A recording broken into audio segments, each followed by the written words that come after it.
Good evening, Demon fans, and welcome back to the Demonland podcast. My name is Andy, and the Demons blew a golden opportunity to cement a spot in the top six, and now we might be resigned to playing off in the wildcard round. Joining me tonight to dissect a very disappointing loss against the Cats under the Friday night lights is George. Good evening, George. Good evening, Andy. Good evening to Binman. Good evening to all our listeners. Yeah, it was a disappointing result, wasn't it? But here we sit. We've got four more rounds to go. We're still six on the ladder. It's up to us whether we want to stay there or not. But can we just hang in there? And can Andy's MFCSS be controlled in the coming weeks? It's starting to creep back. I've been so confident this year. We've exceeded all expectations, and with that, the confidence has risen in me, and I've had this newfound confidence, I guess. And I think Friday night just cut me down to size. So we'll see what happens for the remainder of the year. Also joining us tonight to break down all the stats and to tell us why we lost is B-Man. Good evening, B-Man. Good evening, Andy. Good evening, George. Good evening, Demonlanders. I think for me, a distinction, in my mind, there's a distinction. It was a really, really, really disappointing loss. It was really disappointing to lose the game. It wasn't, I wasn't massively disappointed in the performance, if that makes sense. So, I thought realistically we performed pretty well. I mean, and there were some clear areas where we didn't. Disappointment in the loss would have been if we got thumped by 40 or 50, 60 points and just then. But I guess that's what I mean. I mean, it was really, really remain really disappointed that we lost. I thought we'd win. I was really confident going in, but I mean, probably not overconfident. It actually it hemmed pretty close to my thinking in the preview pod as well, in terms of what the keys to winning were. But it was nonetheless really disappointing to lose it. I haven't watched the replay in part because I've still sort of so gutted we lost. But just to be clear, not gutted in the performance and not gutted at all in their effort. Obviously, it was a bit of throwback, wasn't it? A flashback to, some of our kicking and decision making was really poor. And so that adds to the disappointment. But against that, there was a lot of excellent, against that, they were a bloody good football side who, well coached. On the average age, as I said last year, they were averaging 120 games of AFL footy. We were averaging 100, and we had two players who were playing VFL running around. A month ago, they were at VFL level. And so, we can't be too disappointed to only going down 20 points. And I don't really want to hear about, that scoreboard flattered us. Then that's a load of bollocks. Like, it's the scoreboard's the scoreboard. I was actually really impressed how we fought that game out in the last quarter. Like, they easily could have turned up their toes. And so for all the people who say, well, let's percentage, that could have easily been a 40, 50 point loss. I really admired their spirit. And also particularly because it looked like we were sort of structurally a bit all over the place, and it was really in that last quarter, it looked like we were relying on effort, and, we were in that game. If that ridiculous non-holding the ball decision against Jefferson had been given, who knows, so it, and I mean, I have to say up front too, and it didn't really affect the result as such, but geez, the umpiring, it is just really got to the point where I'm finding it just does my head in, like just the inconsistency. And I said when Sparrow got done for that holding the ball, I said, great, no worries. That's the line. Then let's see it get paid for the rest of the match. What does my head in is inconsistency. Then there were about a half a dozen after that where, based on if Sparrow's holding the ball was the benchmark, that easily came to that benchmark that we should have got it. Maybe half a dozen's exaggerating, but at least 3 or 4, including the most obvious one that I can ever recall seeing, the one where Jefferson ran down Stewart. I mean, it's holding the ball every day of the week. There were a couple others. They got a lot of frees directly in front of goal.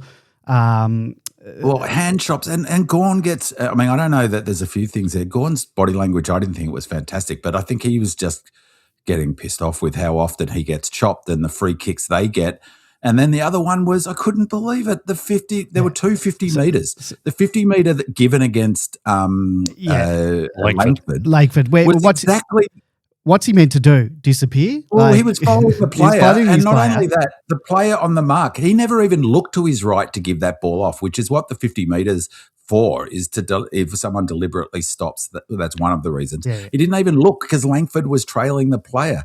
But then the other one earlier in the game, I don't know if you noticed, two men it on was the right mark down in front of where you sit. Yeah, there's two people were standing on the mark, and the umpire saw it and still did nothing. I couldn't believe it. And then they pay a Ticky Touchwood one. That's just the inconsistency. Look, I don't think it would have changed the result. Maybe the flow of game it wouldn't or whatever. have changed the result, and it's not really the point. I mean, we all pay a bloody lot of money to go along. We've all emotionally invested in it, and the AFL treat AFL fans and Melbourne Footy Club like rubbish. It just does my head in. Like, it is so unprofessional, and as I've talked about over the last 2-3 years, I'm increasingly no doubt it's deliberate by the AFL because they love all of the angst. They love the dramatic music on 360 and Razor Chamberlain coming on and debunking it, or it's just grist for their mill, and it's just unprofessional. It's just such... The whole competition is run like a dog and pony show. It's unbelievable. It's just, their governance is woeful. It's run by a bunch of, don't get me started. George? I think the other thing was that we were beaten by a team that is really, really well drilled and really well coached to be able to bring their side back from the oblivion of that first quarter that they were facing. And I think Chris Scott certainly mentioned it in his presser, that we were playing the game that we wanted to play and not theirs, but they managed to turn it around. And I'll talk about it in particular when we talk about the marking contests, but I was really impressed the way that they took us apart, simply because they keep doing what they do so well in the particularly in the marking, and the way that they manage their players around the ground to get people to contest when needed, to get people into defence when needed. It was really well set up. So, despite the fact they can't stand them, they did a pretty damn good job on us. Yeah, I agree, George. Totally agree. And I mean, but one of the things, just objectively leaving the emotion out of it a little bit, is that's also the difference in that extra 20 games per player experience. That's where you get it. Is that, and I've heard Scott talk a lot about the trust and ability he has of his players to be able to make tactical decisions themselves on the ground and then implement things. But that he has said that takes time to be able to do. And they've had the one coach now for 11 and 12 years with sort of some core philosophies. And so, Rome's not built in a day. It's, you can't, some things King's been brilliant at fast tracking, but, it's only experience and doing it in big games that really, that's what our journey is as a young team that's going up a ladder. So, yeah, I thought it was tactically, he was, terrific, I thought. But having said that, just, it's the oldest story in footy, isn't it? If we'd kicked straight in that first quarter, the game might have been done and dusted. Now, people might go, nah, that's rubbish. But it's just, we've all watched enough footy to know if we'd been 4 or 5 goals up at the, statistically, you don't lose many games of footy if you can get to 5 goals, more than 5 goals. It's very rare. Like, it happens, of course. And we no witnessed it guarantee. last year. Yeah, but it just doesn't happen very often. And we were a 4 or 5 goal better team in that first quarter. It was so frustrating to watch because it didn't feel a little bit like, oh, God, here we go again, and had that vibe of 23 finals where we just couldn't get the ball through. And when we look at the stats file, so it's interesting not having watched the replay, and I will watch it. I just haven't been able to bring myself to it because I was so disappointed. So I've only got the emotion of watching the game live and then the stats to sort of marry together.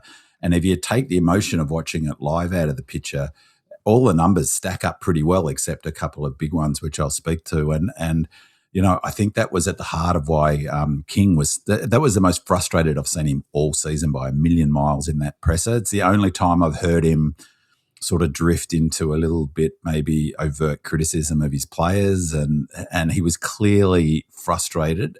And because I think he thought, like I thought, is that we're a big show winning that game and arguably should have. And, good kicking is good football. We missed so many gilt edge opportunities to score, and they took every single chance in that first half that came to them. And there's the match right there. That's just as simple as that.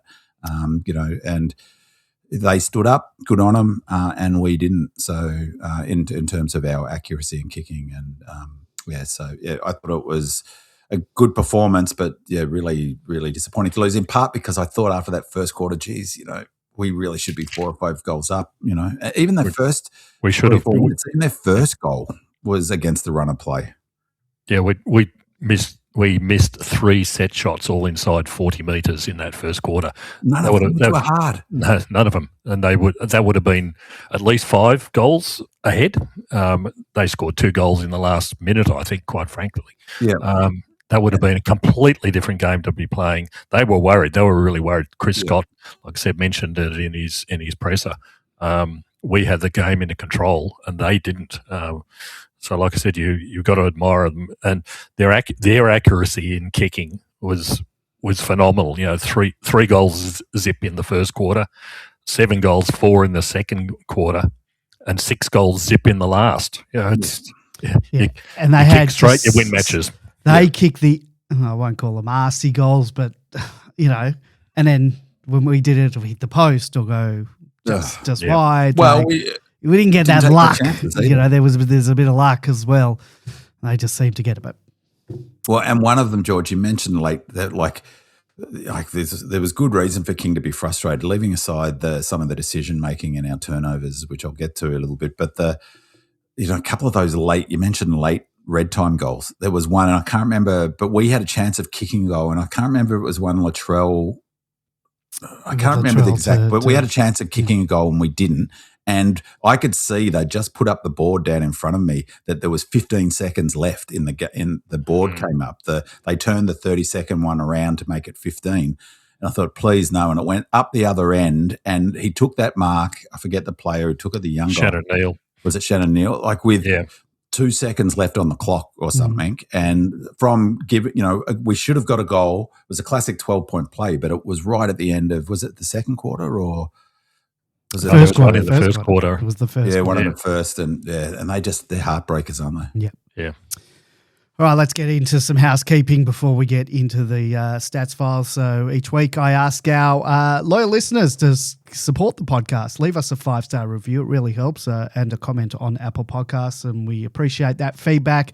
And as a token of our gratitude, we give a well-deserved shout-out to those who take their time to share their reviews. And Gen Z writes, a fantastic podcast for Dees fans. The discussion is intelligent, honest, and always respectful. This has become a part of my weekly footy routine. Great insight, genuine discussion, plenty of passion. Easily the best Dees podcast around. If you love the Demons, you'll love this podcast. So thanks for the 5-star review, Gen Z. It's much appreciated. Keep those reviews and comments coming in throughout 2026. If you want to leave us a 5-star review and a comment on Apple Podcasts, we do give that shout out on the air. And don't forget to check out Big Man Stats Files podcast, which drops every Friday. It's a companion pod to this show. Big Man does a deep dive into the numbers behind the game and uncovers the key statistical trends that help shape the Demons' upcoming match. Uses the numbers to highlight the areas that could decide the contest and what the Dees need to do to get the job done. So keep an eye out for it in the Demonland podcast feed every Friday. And also don't forget to check out my recent interview with Premiership defender Jake Bowie. I chatted with Jake about his incredible 17-game winning streak to begin his AFL career, his role in the club's drought-breaking flag, the Dees' resurgence in 2026, and his evolving role in the backline, and much, much more. You can find that interview wherever you're listening to this podcast now. You can also follow us on social media across Facebook, Instagram, and X. If you want to leave feedback or send through a question, just share your thoughts on the show. Jump into the weekly podcast thread on Demonland or send us a DM.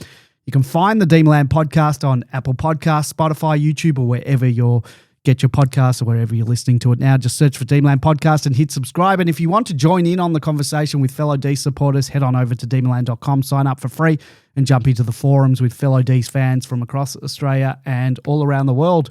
If you want to call into the show live, give us a buzz on 0486 387 929. That's 0486 387 929. If you're listening live on your phone through demonland.com, just hit the call button on the player and it should open up straight into your phone app. I hope it works this week. I've had a lot of trouble with it, but we'll see if it works. If it doesn't, we'll just move on. You can also call that number during the week, leave us a voicemail for the podcast, and those calls do go through to voicemail, so you don't have to speak to an actual person. If you're listening live, want to join in and contribute in real time during the show, just click the chat button on the podcast player on demonland.com. You'll need to be signed up and logged in on Demonland to participate, but jump in with your questions and comments, and we'll do our best to keep an eye on it throughout the night. We've got Ethan Tremblay in there now. You can catch the podcast live every Monday night at 8 p.m. on demonland.com. Now, it is everybody's favourite segment, the Stats Files. B-Man, take us through the numbers from the Cats game. And don't forget to check out his Stats File podcast preview on Friday. Take it away. Thanks, Andy. Good job. So just some framing comments. As I said, that was as frustrated and annoyed as I've seen King posts in a post-game presser all season. It's a game that got away. I'm sure he was super confident going into that game that we're a red-hot chance of winning. And it was interesting, his comments, as they often are. I realise I've said a number of times, I really like how transparent he was, but his anger and frustration was transparent in that post-match presser. I thought he said his frustration was not the loss per se. It was some stupid question was asked, but his answer was quite good. It wasn't the loss per se, but it was that we didn't play to the level that we can and should have, and that we didn't play, variation, paraphrasing, demon footy. Drilling down on the stats, just looking just from the lens of the stats, his frustration is completely understandable because many, not all, not crucially not all, and I'll touch on that obviously, but many of the statistical keys to winning that he would have thought about, in fact, did talk about going into the game. So did Scott. We either broke even or won. So statistically, from that perspective, we were in great shape. One key one, which is I'll touch on, and evidencing that it was a game we let slip, and why King would have been so frustrated is, as we were talking about just before, we missed a whole bunch of gettable shots, particularly in the first half, and they were clinical, as we talked about. I think that was probably arguably the biggest factor. If we get to 5 goals ahead in that first quarter, that whole game looks different from there. Just evidencing that from set shots, they were 12-3-75. From set shots, and I don't reckon our set shots were any harder than theirs, to be honest. 12, and it was a pretty good night for footy. Wind wasn't an issue. 12-3-75 to our 8-6-54. One less scoring shots we had, but they scored almost 4 goals more, so 21 less points we scored. And for me, that tells the tale. That's basically the margin right there. Is the margin was 20 points. Our accuracy was terrible, and you've got to take advantage of it. You really got to take advantage of the momentum when you get it. As a result of that, we only lost on expected score, everyone's favourite scoring, by 4.5 points. So our expected score was 104.3. We could only manage 97 points. Their expected score was 108.8, and conversely, they kicked 117 points. So they were 20 points, or just under 19.2 points above their expected score. So they took advantage of their good work, and particularly in that second quarter, and they were clinical, as I said. We only had one less scoring shot, as I said, but once inside 50, we scored more often. So we had one less shot at goal than them, 32 they had 32, we had 31. That's above our season average. And we going inside 50, we scored more often. So our percentage of scores per inside 50 was 52.9. They were only 43.5% of the time they went inside 50, they scored. So we're well up in that in terms of our efficiency going in terms of scoring, and they just weren't enough of those scores weren't goals. And again, that's the game. Player ratings quickly, our top 10, Harrison Petty had a great game, terrific performance. He worked super hard all game, 21.4 player rating points, 83% time on ground. How he used the ball, 12.8 of his points were how he used the ball. Jack Steele, just been brilliantly consistent. It's another top 5 player rating game for him. Fritter, he was 21.2. I think that's the first time Jack Steele's had over 20 this season. If not the first, it's one of the handful. You wouldn't have done it too often. Fritter had an awesome game. This really surprised me. 20.7 was his rating points. He had 8.6 of them in the third quarter.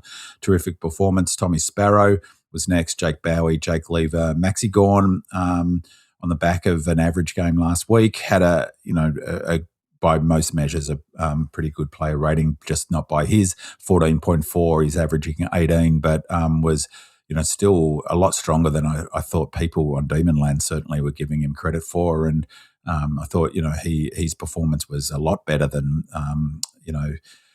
people were indicating on Demonland at least. And for me, the calls to bring Heath in are misguided. Like, Heath wouldn't have done any help, I don't think, and we would have been down another runner. And for me, being down a runner was, we just couldn't defend turnover, which I'll unpack in a sec.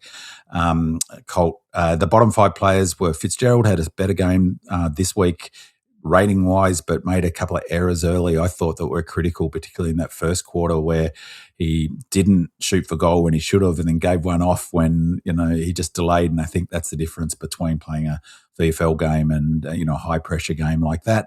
Harvey Langford was quiet, 3.4. Latrell Pickett, he was our third lowest-rated player, 2.1. Van Rooyen, I tried to get the Roy chant going. Rue didn't help me out at all on that front. He was our second lowest rated player, and I had to, sort of laugh in a bleak way after our conversation about last week and George being asked to apologise for writing off Matthew Jefferson. He had negative 3.9 player rating points, just about the lowest rated game of anyone who's played an entire game for the whole season. Notwithstanding his excellent non-rewarded tackle, I can't really blame them to an extent, but I guess those young players have got the best players find a way to get involved in the game. And he wasn't involved in the game a hell of a lot.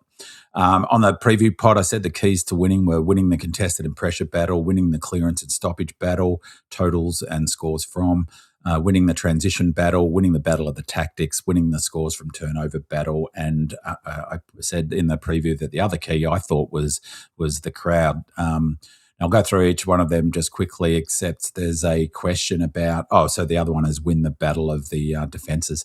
I'll speak to the battle of the defences later because there's a question about defences, and I'll also there's a question about the crowd too, wasn't there, Andy?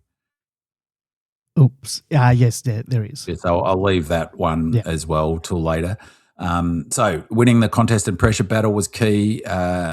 Contest and pressure remain undefeated.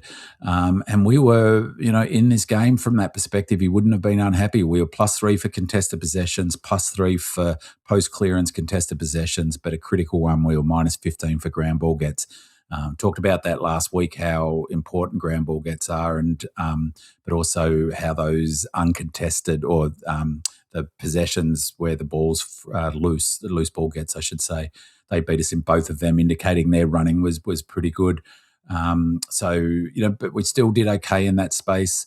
Our pressure rating was up there. It was 174 apiece, so we matched them for pressure. 167 in that first quarter, open flowing game, so that's not that surprising. We lifted our pressure rating in the second. That was interesting because that was our worst quarter on the scoreboard, and 202 to 109 at 183. It was our only quarter we had more pressure than them, yet they dominated it. And in the last quarter, we were flagging, I think, a little bit, although I was pretty happy with how we ran out the game, 159 to 170 in that last quarter, so -11. And for the match, it was 174 all. So, again, not too bad on the pressure perspective in terms of the contest. And, King would have been pretty happy with being in the positive for them. Winning the clearance and stoppage battle, total and scores from, that's critical as well. I said going in that would be absolutely important, that it's an area we needed to leverage. We didn't leverage it as well as King would have hoped. He certainly would have hoped to have a bigger advantage in this space, but nonetheless, it's not like we got smashed. We had both teams had 35 clearances apiece. So we were +6 for our centre clearances. These are just the total raw numbers. We were -6 for around the ground stoppage. That's where you get 35 clearances apiece. But we were +27 for hitouts, +7 for hitouts to advantage, plus 1.3% for turning first possession into a clearance. But interestingly, we were -2 for, despite 7 more hitouts to advantage, we were -2 for first possession, suggesting the Cats did a really good job sharking Maxi, and I suspect tactically that was a big part of Scott's preparation was, looking to mitigate Maxi's dominance, not by smashing him, but by basically sharking him and going to work on his ruck work. A key to winning the clearance battle is not just scoring. It goes a long way to winning the territory battle, which is super important. I said it would be crucial in this game because both teams are low disposal, get it forward territory teams. It's no coincidence that winning the territory battle in each quarter almost exactly mirrored the scoring pattern and who was on top in the game. For the game, they won it. It was 46% in our forward half, 54% in our defensive half. So they won it for the game. In the first quarter, when we had our best quarter, we won it 53-47. In our last quarter, where we worked hard to keep in that game and had a chance, again, it was 54-46. But for the second and third quarters, when the Cats were on top, they were 58% in their forward half in the second quarter and 65% in the third quarter, both critical numbers. But inside 50s was the other one. So we were -11, they were +11 for inside 50s. So they won the territory battle despite the us being basic or being even for number of possessions. So number of clearances. We were +21 though in terms of scoring from stoppages. We were +21 for scores from all stoppages. Hence, you can hardly criticise Maxi in this game. It wasn't that big a factor. +21. So we were +7 from centre bounces, 13-6, and +14 for around the ground stoppages in scores, that is. So, he would have taken all day, every day, King would have taken +21 from scores from all stoppages going into this game. With the transition battle, I actually thought watching live, they smashed us on transition, but looking at the numbers, they didn't actually too bad. Our chain to score percentage was slightly better than theirs. They moved it from their defensive 50 to their forward 50%, slightly better. But also defensive half to forward 50 percentage was 27-39, so that was much better. They moved it. But defensive half to score percentage, we were actually 17.6% of the time we went from our defensive half, we scored.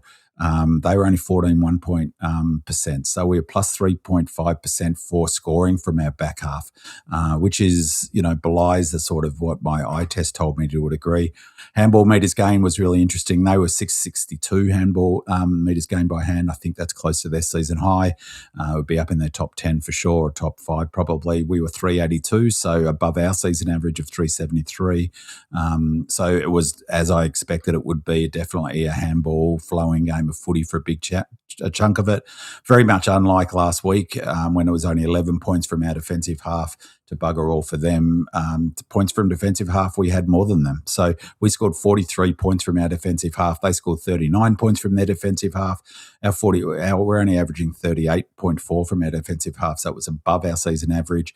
We had 17 marks inside 50. They had 16. So 17 high number of marks inside 50 suggest our transition game was actually pretty good, because that's how you get your marks inside 50 by creating that fast flowing. And so we had plenty of opportunities in terms of marks. In fact, we had one more than them. The next one was winning the battle of the tactics. Partly because I haven't watched any replay, but I was just, from your guys' perspective, what do you think the key tactics were? And in particular, George, I'm interested in what your thought is around what Scott did differently in that second quarter, because the game looked so different in that second quarter to the first quarter. I'm not sure exactly what Scott did. I think we handed it to them on the plate. We'll talk about the turnovers later.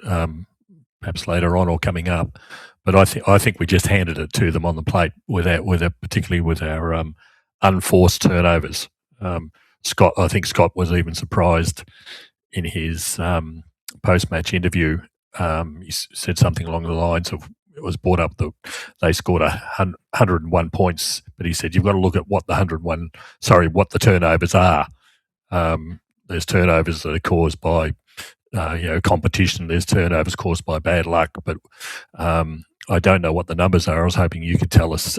I think our unforced turnovers was 16 in this game. That just gives it to the opposition, usually in places where you don't want to give it to them, or it opens up the ground for them, and all of a sudden they've got a free run down the other end.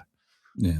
And did you have any thoughts, Andy, about from your perspective of tactics? And I know you were sitting next to your dad. Yeah, who would have been that's not really my forte in identifying tactics. I don't know what he did. He did something, but it was also us. We were our own worst enemy.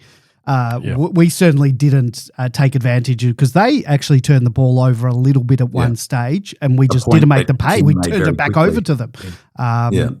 So I don't know. Well, he did something, because he totally it was some of it. It was own worst enemy, and I don't know. He's a good coach. They've got a well-drilled team. I mean, some of the tactics for me that stood out is one that Mullen ended up. That was really interesting, because Cozzy was dynamic in that first quarter, but tactically he got taken out of the game, and the Kings' responses, I didn't think, they didn't work. And there was some interesting dialogue about that, and I read the comments from Steele about that, where I don't know, it seemed a bit like Steele was saying, in I think a genuine way, is Cozzy needs to be a bit more verbal and say what he needs. Also, yeah, maybe that too. But I love Cozzy, but I felt that he was getting tagged out of the game, and I felt that he just was not interested at times, that because he was having such a hard time. I don't know.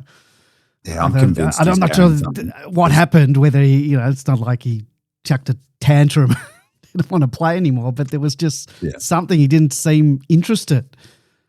And it's hard for me to say because of how good he is and has been this year. Yeah.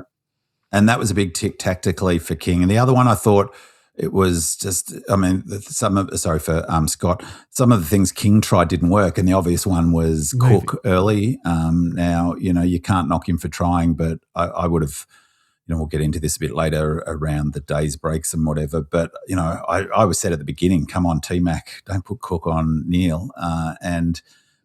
It was 3 goals before that move was changed. The other one, just I think tactically, as I said before, we were +7 for getting the ball out of the ruck more often and hit outs to advantage. Yet they did a better job at turning possessions into clearances.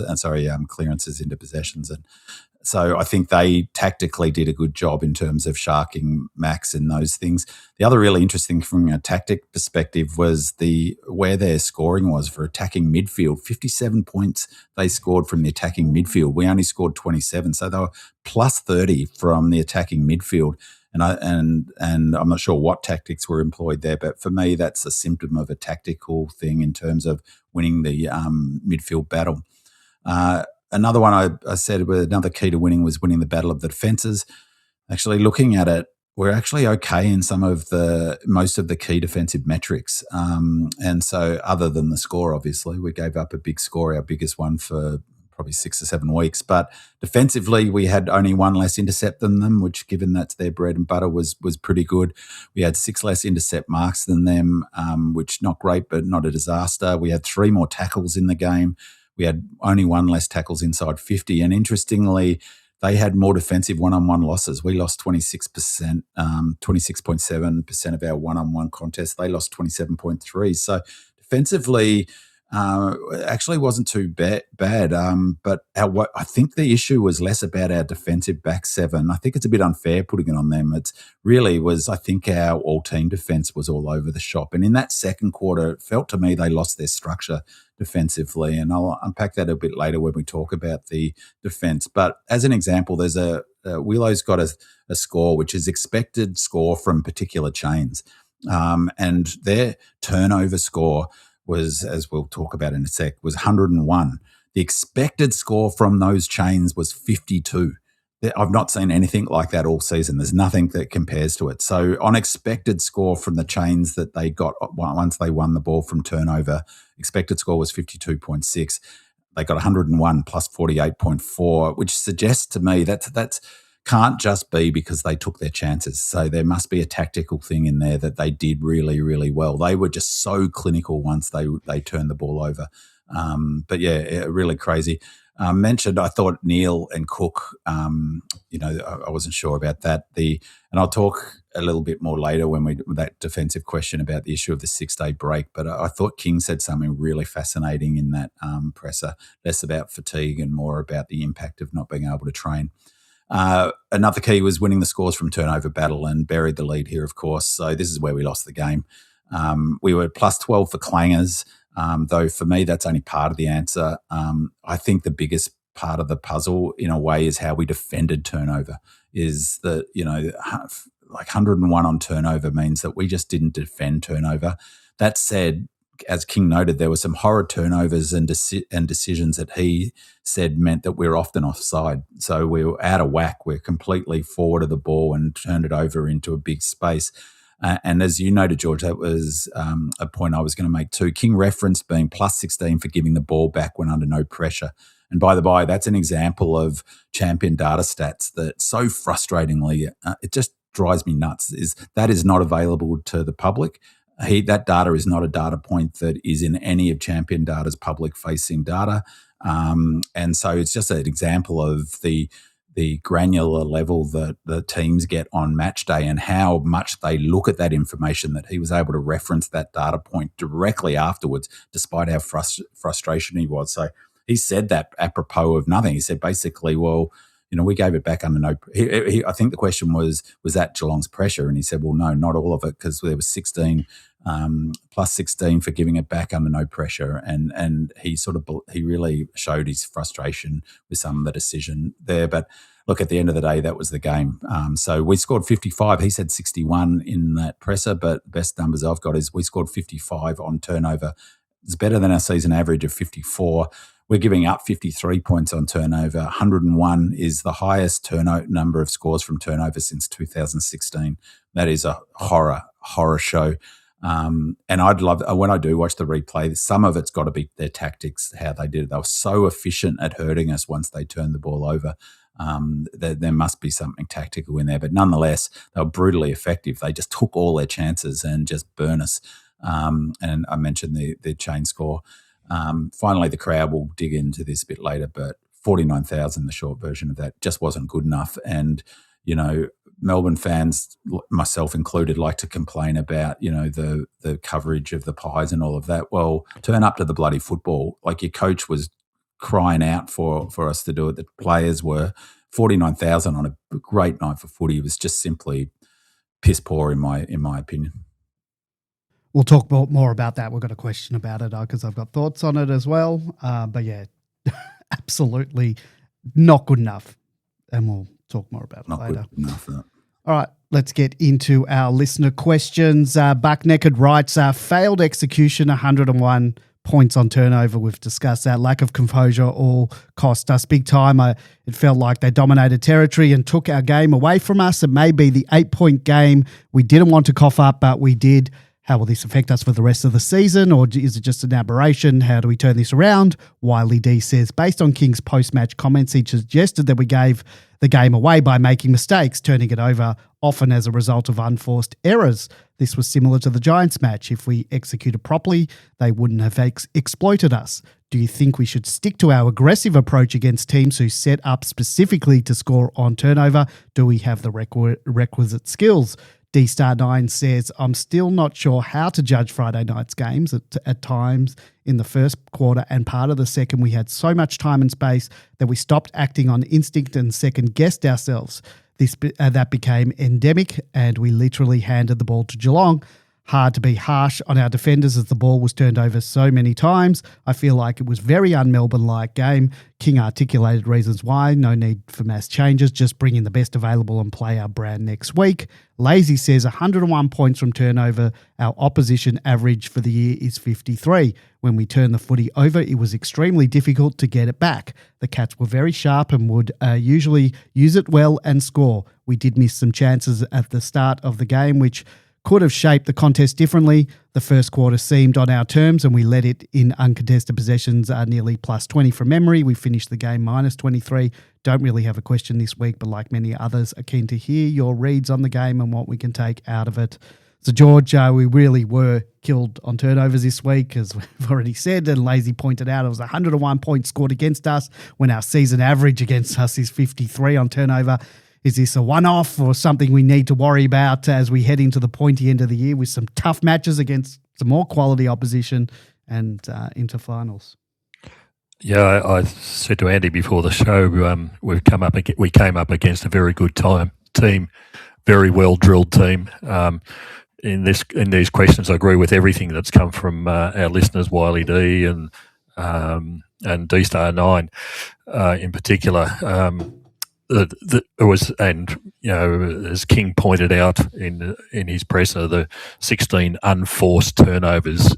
At the end of the day, is what kills you. That you're offside, you're out of place. The defence can't set up properly.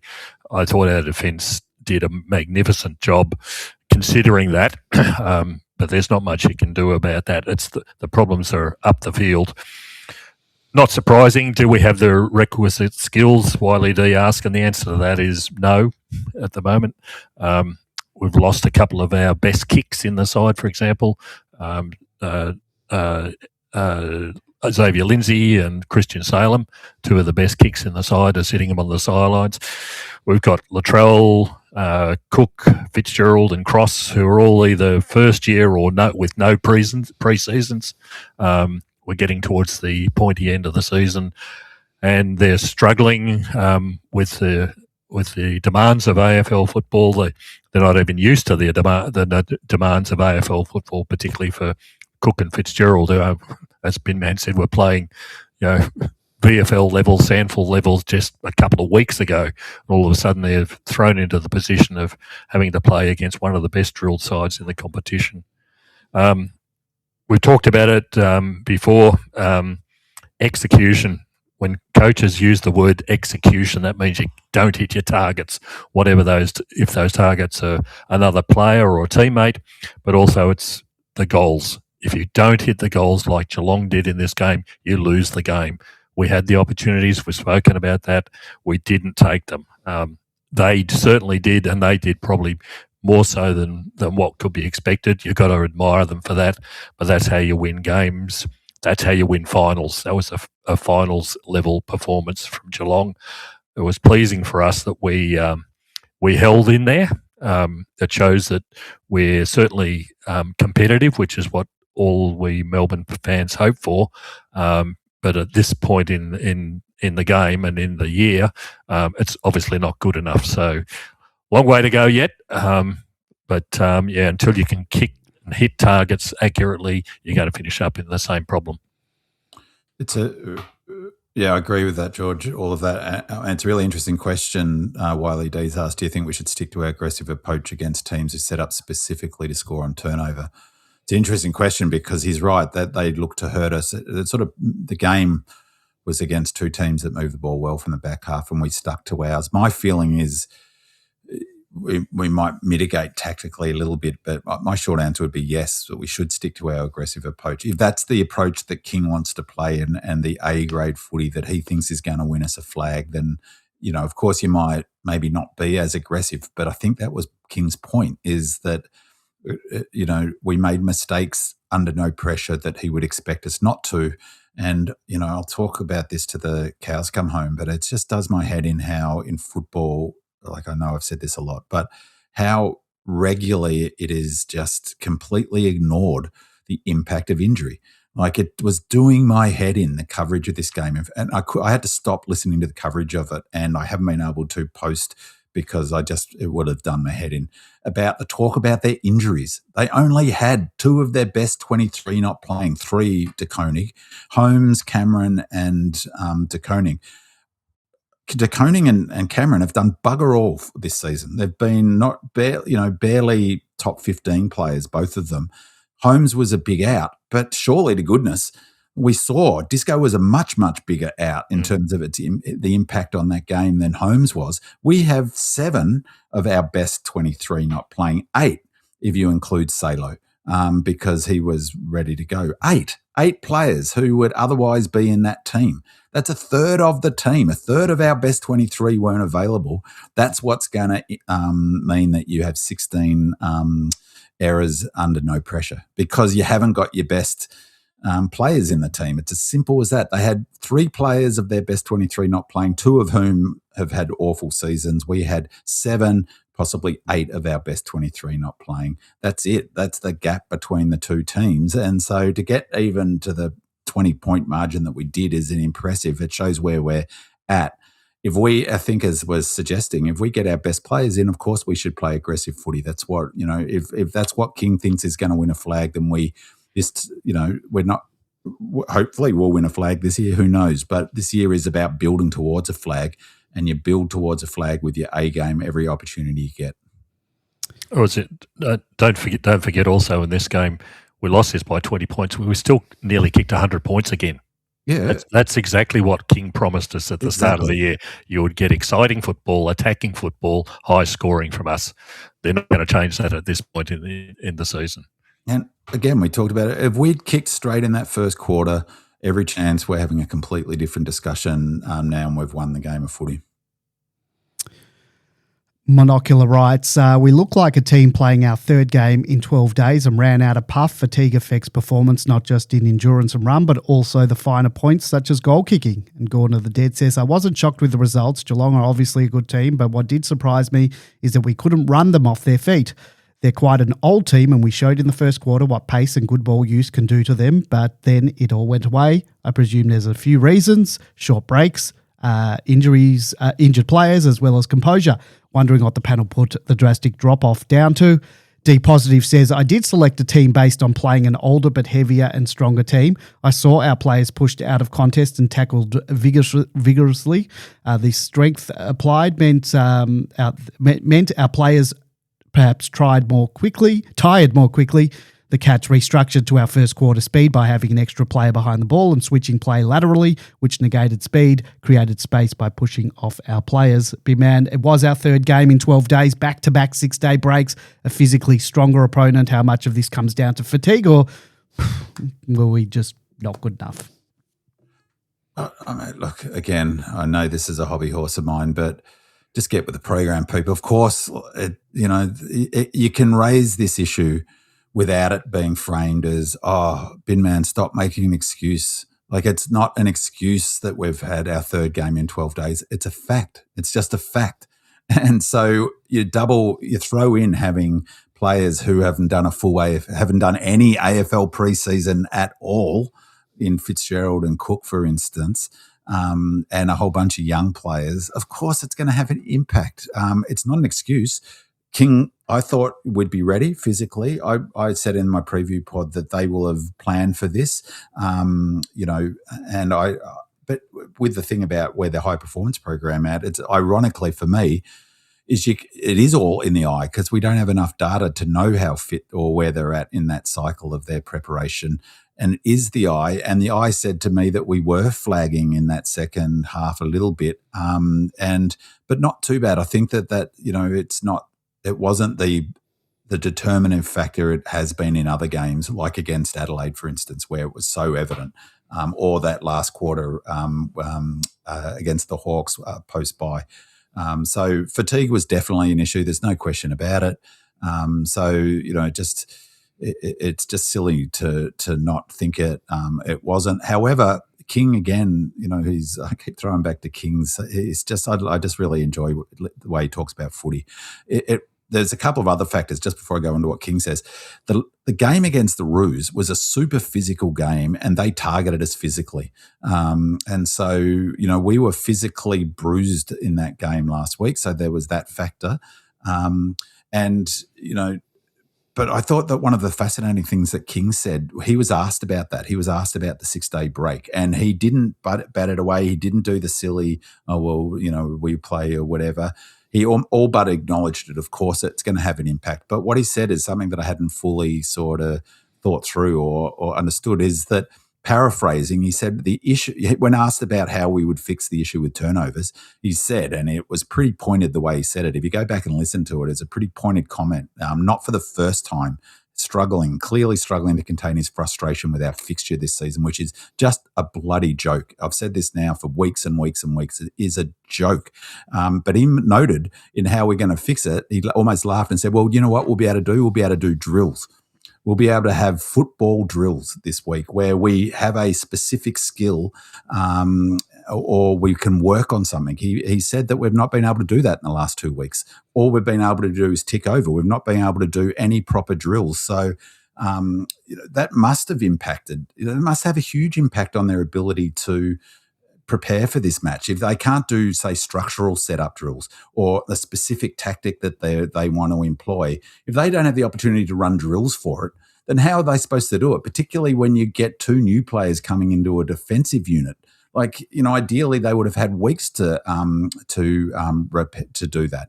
I thought that was a really interesting point that he made. You can't do it. So for 2 weeks in a row, knowing we've got this huge game against the Cats coming up, they've not been able to do specific drills to look at, for instance, skill issues like kicking on the 45 or preparation tactically for their opponent. So, for example, specific structured drills for tactics or a setup at stoppages or whatever.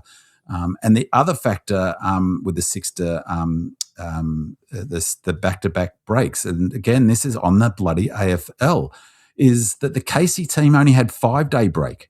So we had to take Cook off and Laurie off in the second half. Cook had, I think I'm right in saying that was for only Cook's second game, wasn't it? That's correct, yeah. 6 or 7 weeks. So his preparation for playing a huge game of footy for the Melbourne Footy Club on a Friday night is a half a game of footy at Casey because we have to take him off because it's a 5-day break into the next game. It's just unbelievable. They also had to take Laurie off. And Cross, who played, and T-Mac, who played, are essentially coming off a 5-day break. Now, one of the reasons why they couldn't have brought, he also said this, T-Mac, why he wasn't on Cook is because they needed to have some gas in the tank for T-Mac to be able to chop out Maxi in the ruck. That was their pre-game planning. It is just a joke. So, yes, fatigue would have had an issue, but it's not just the fatigue. It's the impact on your ability to train your players. And as I said, it was really pointed, his thing about, well, we've got 8 days now to do proper drills of how we're going to plan for our must-win game against the Suns. Well, it's just not this week. It's the entire season. If there is a thread on Demonland titled The Fixture. The Fixture, it should be. Yeah, The Fixture. And it just gives everyone's total games, but the thing that we're looking at is the times that a team has had a shorter gap than their opposition, and then also the times where you've had a longer gap than your opposition. Now, we lead the times we've had a shorter gap 12 times, and we've only had a longer gap than our opponents 2 times, an equal gap 6 times. So the Gold Coast have also had shorter gaps 12 times, but they've had longer gaps 5 times. And then you look at a team like Collingwood, only twice have they had a shorter gap than their opponents, and 15 times they've had a longer gap than their opponent. George. Yeah, sorry, I was just glad that Binman brought up the T-Mac situation. That was a really big effect on our team in this game. T-Mac was planned to be the backup ruck for Max. He had the shin guard on pre-game, ready to go. They didn't play him effectively at all in the first quarter. I think he played about 25 seconds in total. The effect of that is, of course, Max had to ruck basically the whole of the first quarter on his own. When they made the change that T-Mac had to go in defence to cover Neil, who was 3 goals in the first quarters, something needs to be done about it, so they put T-Mac in there.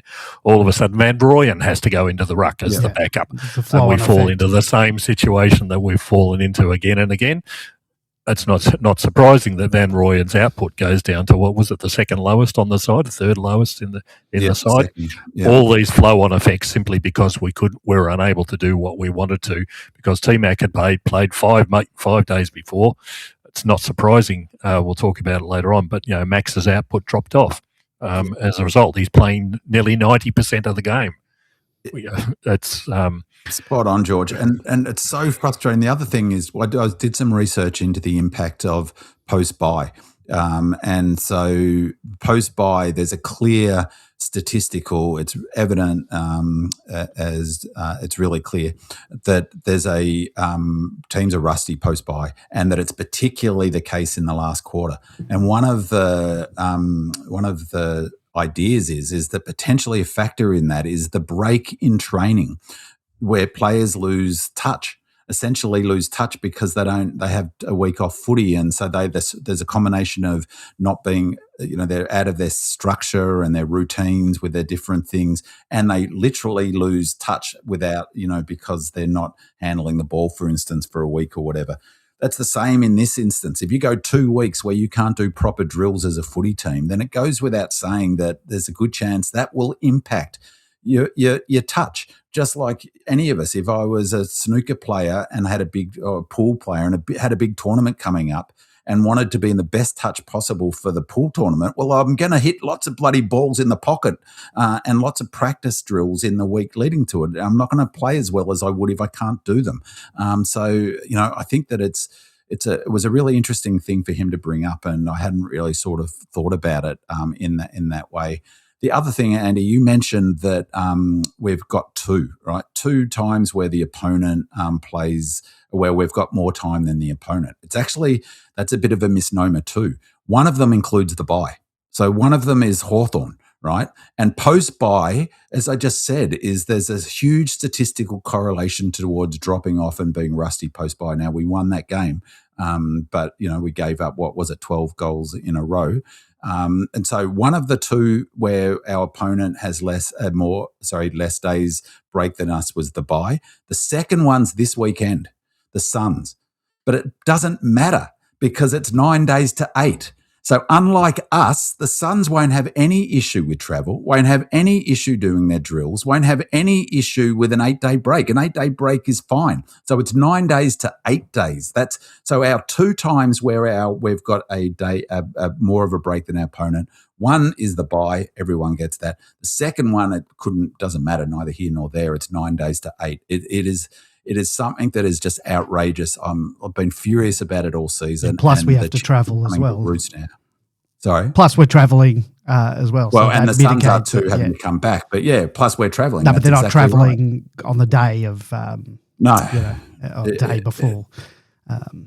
Sleeping in an unfamiliar bed, not having your pillow. Really, the competition would be better run by FIFA. That's how poorly it is run and how inequitable it is, and it's hard not to think at some level it's not corrupt either. And I'm the furthest thing in it from a conspiracy theory, but like what you said before, Collingwood 15 times in a season they have more days break than their opponent. That is just ridiculous. You just have a look at the top 10 and the difference between us and everyone else in the top 10 is night and day. In terms of gaps, the shorter gaps and the longer gaps. Our bye wasn't until round 16. Yeah. We played 2 teams during this season who had 2 byes when we played them.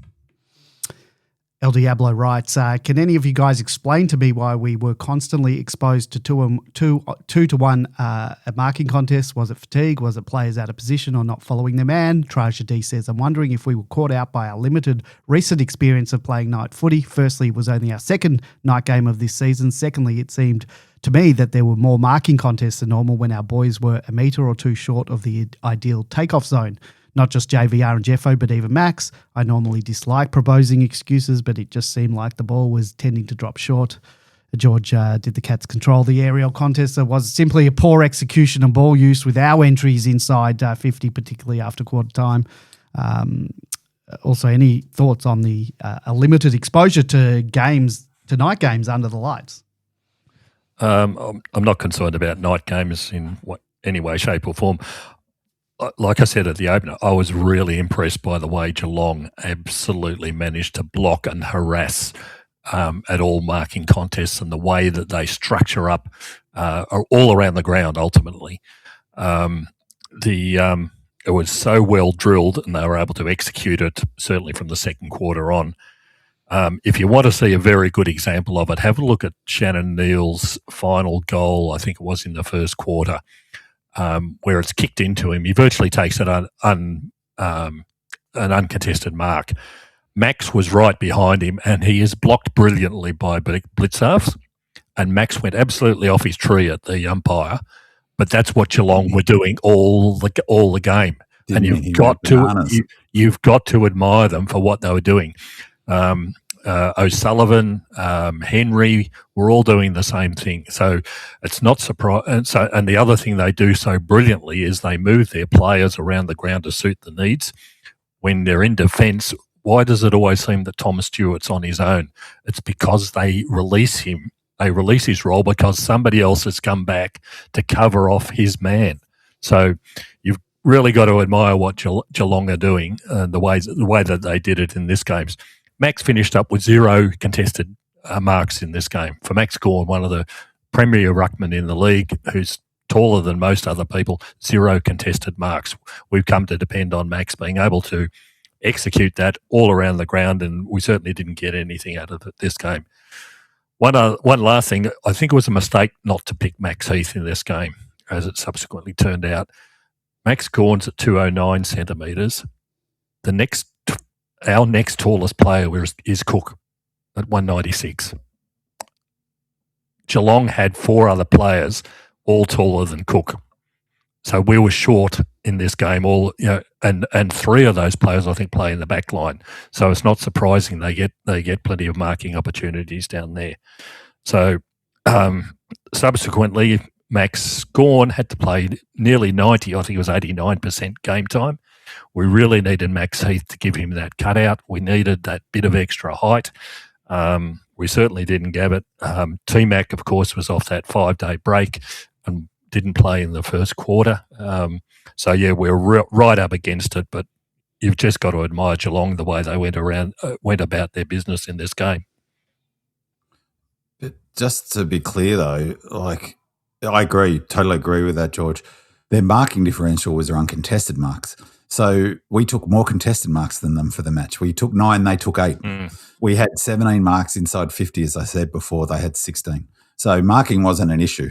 Their uncontested marking was an issue in the sense that they beat us. That was a big factor in their ability to beat us on turnover. And I think it was Wiley D or someone made a good point about them stretching the ground and going lateral, which they did a bit to take and to move the ball. So really their contested marking, as I said, we took 1 more contested mark than them, which is pretty impressive given, as you said, Maxi didn't take any contested mark. But it was their ability to deny us. Yeah, I agree with that. And they were blocking all game. I actually wasn't, I don't know, maybe it's unfair. Actually, I was about to say I was not impressed with some of Maxi's body language, but in particular, that one you mentioned, he was epileptic, wasn't he? He was so furious. And I don't know, maybe that's a bit unfair because he gets so sort of chopped. But they were scragging and blocking. There was one down in front of you, Andy, where Lever got blocked. It was, and the umpire was right in front of that contest. It was a block all day, every day. I can't believe it wasn't paid. And he went back. I think was it Manor? Went back and split the goal from the boundary line. Absolutely split it down the middle. Thought, God, it's not going to be our night. Yeah. That was near the end, wasn't it? But that was a horrible non-decision.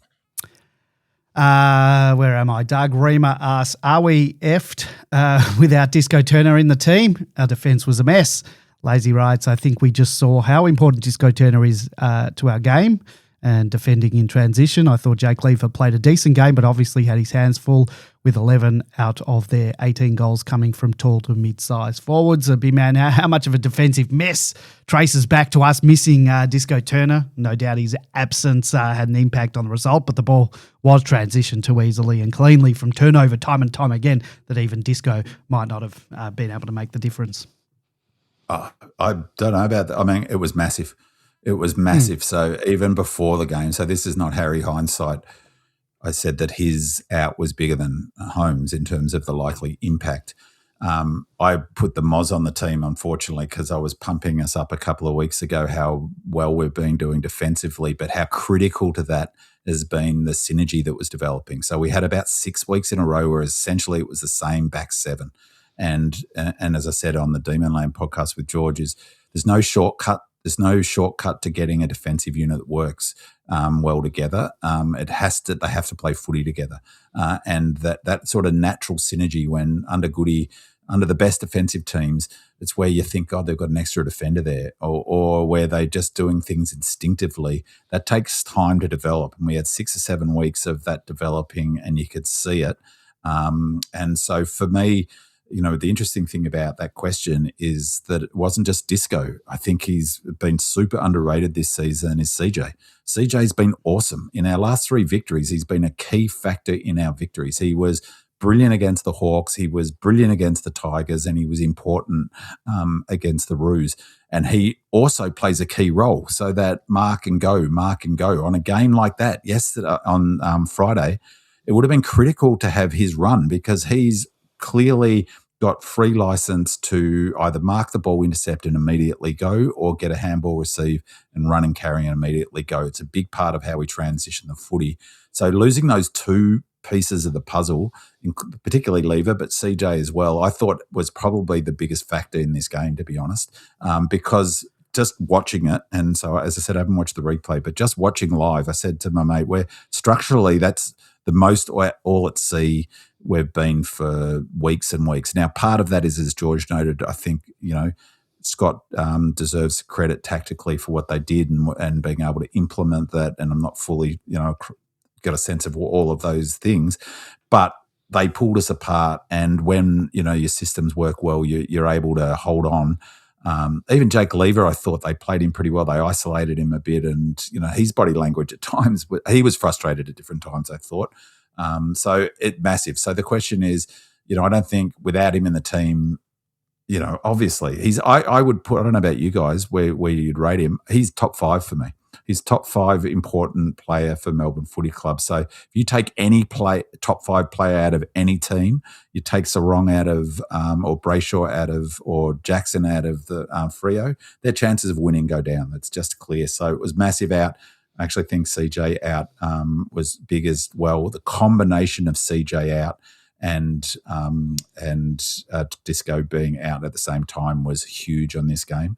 I think it was probably the deciding factor, to be honest. Demonized writes, I can understand the negativity after Friday's loss, but can we spend a little time on the brilliant play in the first quarter? Some exhilarating end-to-end stuff, sensational football, not getting maximum results often enough, sadly, but a sign of how we play at our best.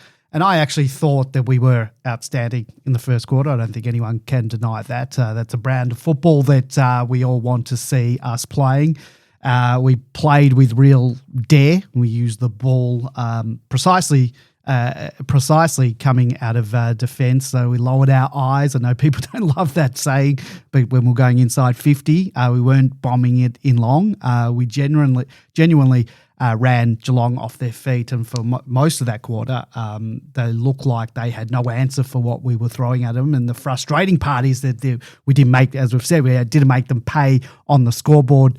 And it just didn't reflect our dominance, and we missed 3 or so very gettable goals from set shots, and they proved incredibly costly because we could and probably should have been much further in front of quarter time, as we've mentioned a couple of times. And when I was watching it unfold, I really thought to myself, gee, we're looking really, really good here. If we sustain this, we're going to be a very, very difficult side to beat heading into finals. And I guess that's why the rest of the game for me was so disappointing. And the first quarter showed what we're absolutely capable of at our best. But the following 3 quarters, I don't know, we sort of completely undid most of that, the confidence that I had in that first quarter.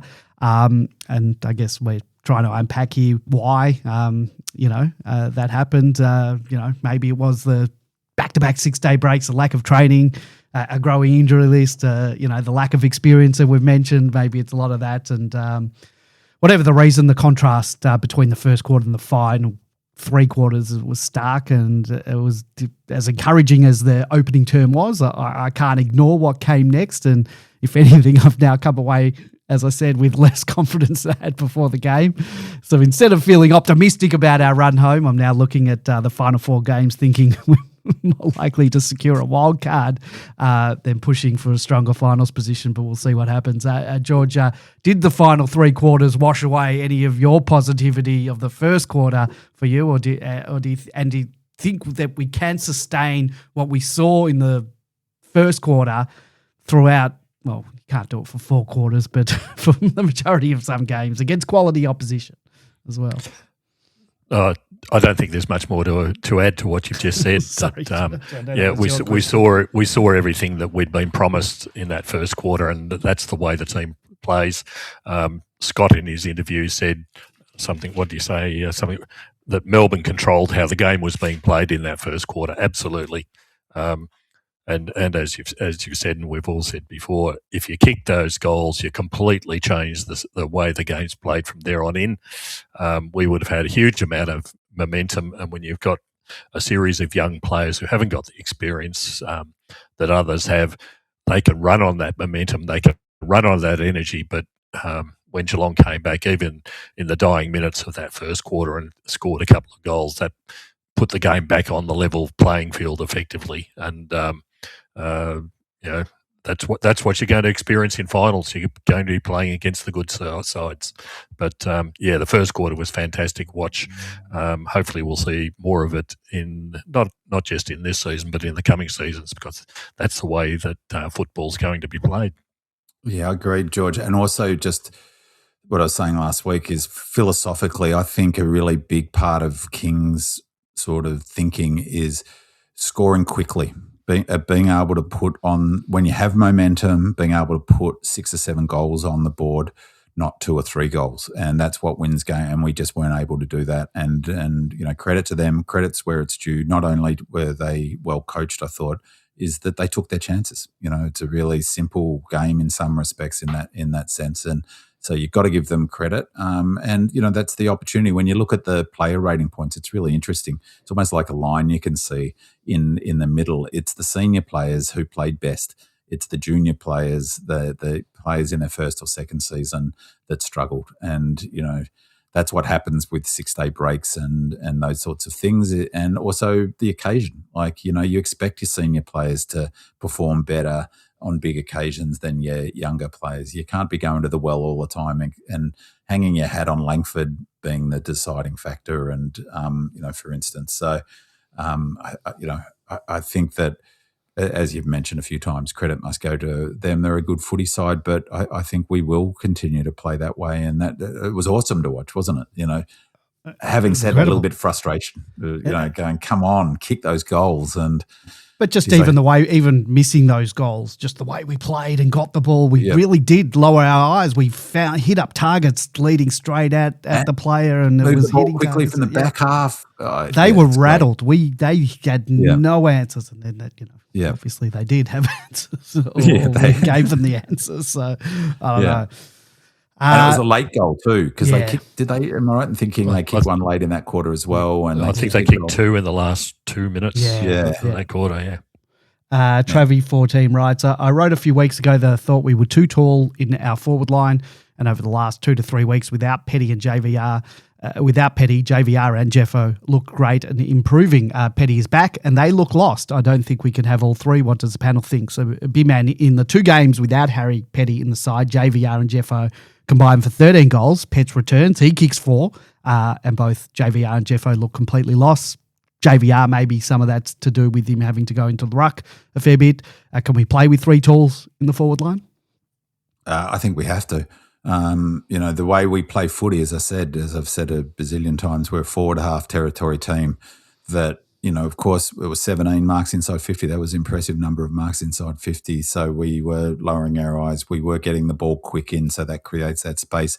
But when there isn't space, you kick along to a contest, you bring it down, and then you go to work from ground balls. It's funny because And good opposition. Petty and Fritsch were getting a lot of their goals from ground balls and exactly. It's the way both Melbourne and it's the way all the best teams are playing at the moment. Freo, Melbourne, Cats, they've all got multiple tall forward options. Of course, you get it to the leading option if there's space, but if you can't, then the next best thing is kicking it as far and long as you can, and your Tracy's and you get it to ground, and that's what Jeffo's main job is, to get it to ground, and then you hope your ground ball players. But no one's mentioning no one's criticising the Cats' height up forward. They had Henry, who's pretty tall, who came in. By the way, in terms of there was no talk about this, but that struck me as a complete and utter Chris Scott shenanigans. So what's his name? De Koning magically gets sick. People talking about bloody the Cats' injury woes. Their emergency, who came in, who was announced 15 minutes before the start of the game, comes in and kicks 4 goals. They can't have too much of an injury crisis if their emergency walks in. So, but getting back to the point about 3 talls, they had Neil, Henry, and Polkinghorne up there. And they're resting Ruckman. Blitzarves is going Blitzarves and forward, and if De Koning was playing, he plays up forward, doesn't he? So in any case, they're 3 forwards. No one's saying, "Geez, they went in too tall." That was a huge factor in their win. Yeah. Dominion writes, a Friday night under lights blockbuster between 2 teams duking it out for a spot in the top 6. Top 4 was within our grasp and only 49,000 in attendance. This is a very disappointing crowd given the season we've had to date. What do you guys think? Whose fans didn't turn up? And El Diablo 14 responds, it felt like a very 50-50 crowd, assuming 25,000 Geelong supporters turned up, having only 25,000 Dees for the Dees, as the home team was definitely lackluster. George, the official crowd was 49,292 for a Friday night blockbuster at the MCG, and I'd imagine that the club would be pretty disappointed with that turnout. You couldn't have asked for a better fixture with fixture as in the fixture that game, not the fixture that we've had. We've exceeded just about everyone's expectations this season. We're playing some exciting footy. We went into the game with a chance to cement our place in the top 6 and even push towards top 4 against a fellow finals contenders. These are the type of games we've been crying out for. Friday night blockbusters don't come around very often for Melbourne in these last couple of years. So this was a golden opportunity for Dees fans to pack the G and get behind the boys. And unfortunately, the crowd was well below what it should have been. And that's disappointing, not just because of the atmosphere that it creates, but because the crowd numbers matter when the AFL decides who gets marquee time slots. And if we can't turn up for games like this, it doesn't strengthen our case for more Friday night blockbusters in the future. It's a big loss for the club, and I'm not talking about the result at the end of the day. That crowd was just totally disappointing. I disagree with the 50-50 thing. I think we had more there, but still disappointing. 80-20 it felt like. Yeah, sort of like that final we had the back in 2018. But yeah, where were our supporters? Where were their supporters? I think that's more the question. That Geelong supporters don't travel as well as other teams. It's a long way up from Geelong. My sort of benchmark is from where I sit in the ground, sort of on the wing on the south side. There's a whole series of reserve seats on the lower deck below us. There was nowhere near the number of, which is usually occupied by the opposition supporters. There was nowhere near the numbers that were there in previous games when we played against other Melbourne-based sides. So you looked at the Geelong cheer squad, and they were very, very sparse. I think that gives you an indication. Like I said, I don't think it was 50-50. I would have said it's more like 70-30. Yeah. And the Melbourne supporters turned up in the numbers. Probably, we'd like to have another 10,000 through the gates. That's fine. But the reality is, we don't have the membership that these other clubs do. Our membership only currently sits at 60,000. However, that's calculated. But if you look at the other games in the round, Collingwood played Adelaide. They had 50,000, same as us. Yeah, that was in Adelaide. Hawthorn playing Essendon at the MCG, 42,000. Yeah, but also Essendon Yeah. Bulldogs Richmond 25,000. Richmond as well. Like, Yeah, so now you're using stats in a very tricky way, George. That's not right. You're only telling half the story in those stats. There are factors. Yeah, so we would have liked more numbers there, but if we were playing a Carlton or a Collingwood and they had hopes, then the numbers would be up. Yeah, and then it would have been 60-40 or 70-30 against us. But it's not right to blame the Melbourne supporters for I'm not, but I still was disappointed. There probably was 5,000 Dees supporters left out on the table and a lot of Geelong supporters as well. So I'm disappointed in them too for not coming. Well, maybe you're right, George, but I'm a bit disappointed in Melbourne fans. I guess that's how many there are, but we should have got more than 49. And I take your point about Geelong fans not travelling and not turning up, but I still think more Melbourne fans could have turned up and perhaps I'm being unfair, I don't know, but it was a disappointing crowd, disappointing for the financial bottom line of the club. And, it makes a difference having a crowd there. And, I had it in my mind there'd be 60 or 70,000. That's what I thought. It was nowhere near it, And so I think more Melbourne fans, could have turned up. But, perhaps you're right. Maybe that's being a bit unfair.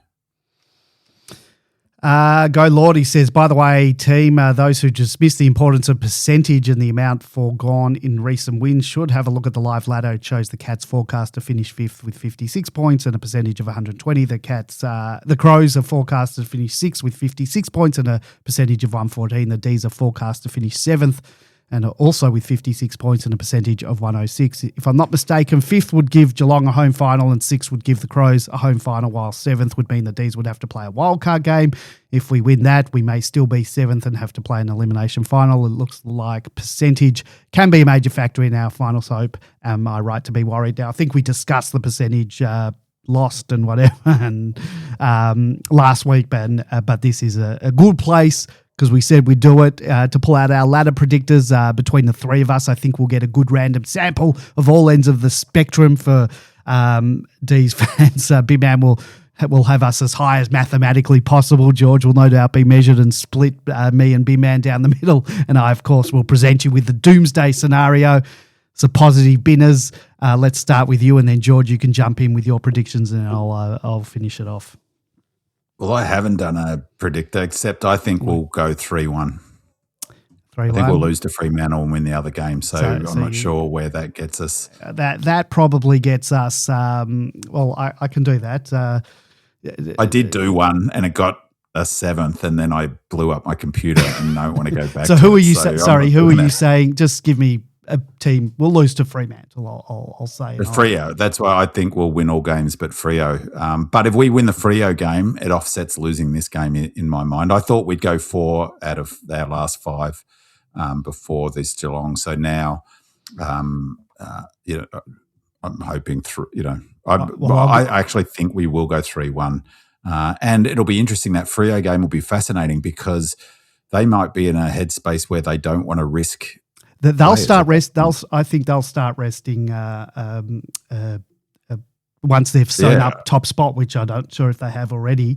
I think they'll start. Almost. Yeah. I think they're 1 win away from it, and that will be an interesting thing for them to think about, whether they bring their best team. And as soon as you do that, you're obviously setting up for a loss. But I think we'll account for the other 3 teams and lose to Freo. Well, based on my rudimentary things, if we do win those 3, that we might still finish 6th. It's a 6th or 7th, just depending on some other results, because obviously things. Oh wait, no, sorry. It all depends on that Geelong Collingwood game, which I had this coming week. Will depend on where we finish. Because if Collingwood win, we finish 6th, but if Geelong win, we won't. We'll finish 7th. But then again, there's so many other variables. George, how do you see? I don't think there are many other variables, unfortunately. If we keep winning, we're fine. We'll certainly stay where we are at the very minimum. Sadly, Geelong are going to displace someone in that top 6. They play against Collingwood this week. And their following games are against Essendon, North, and Richmond. Yeah, a point that Chris Scott has been at pains to make for weeks now.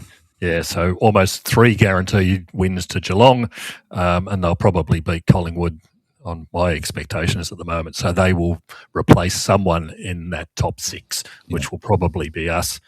Collingwood have actually got a hard run. Relatively, they've got to play Geelong, Hawthorn, and the Lions. They'll probably only win one of those.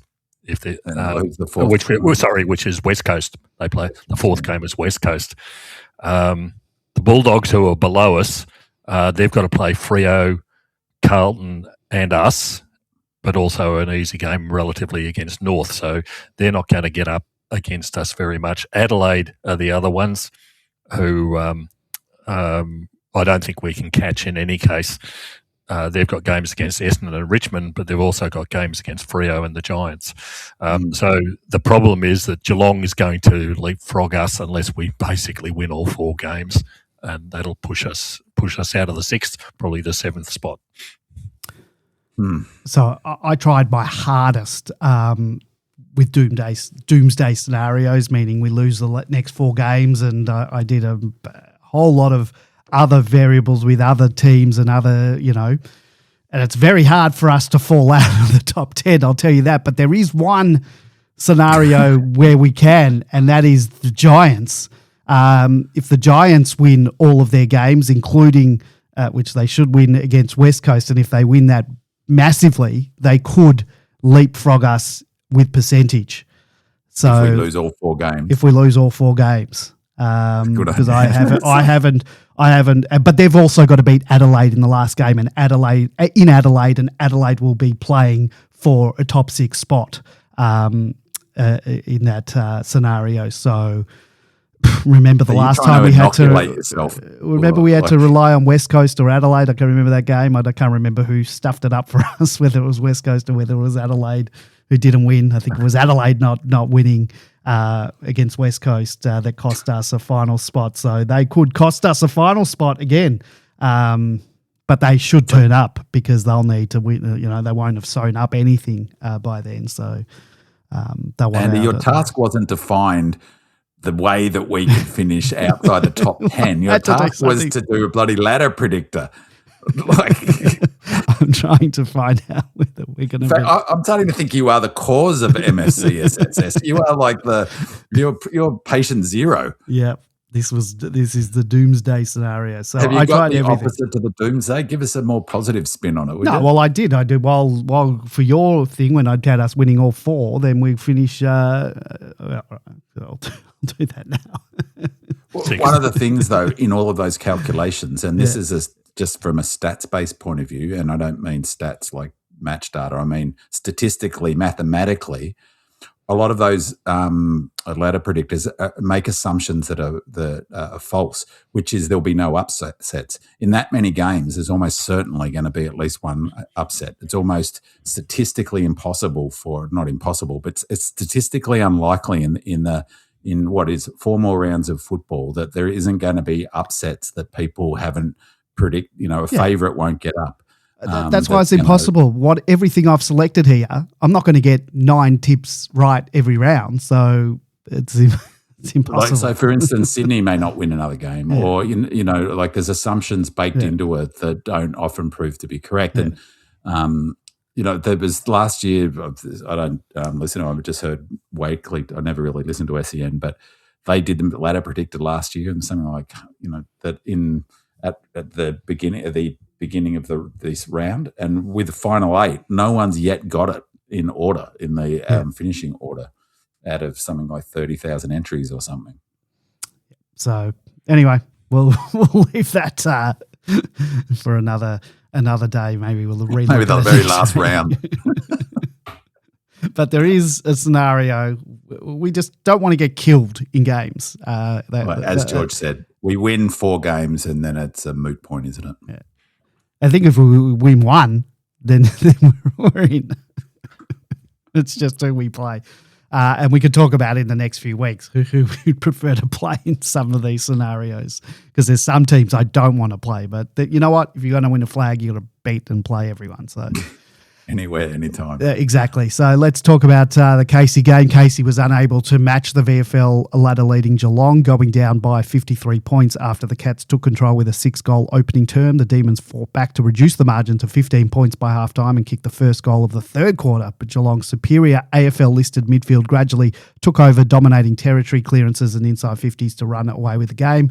Max Heath with Casey's standout with 20 disposals, 32 hit-outs, 6 clearances and 7 tackles, while Luca Kempfield continued his strong form with 3 first-half goals. Christian Salem pressed his case for an AFL recall with 21 disposals and a goal, and Xavier Taylor was solid in defence. Casey now faces a challenging finish to the VFL season with 2 away games and a bye, limiting opportunities for players, Demons players, to build form before finals. So you won't be happy with that statement, big man.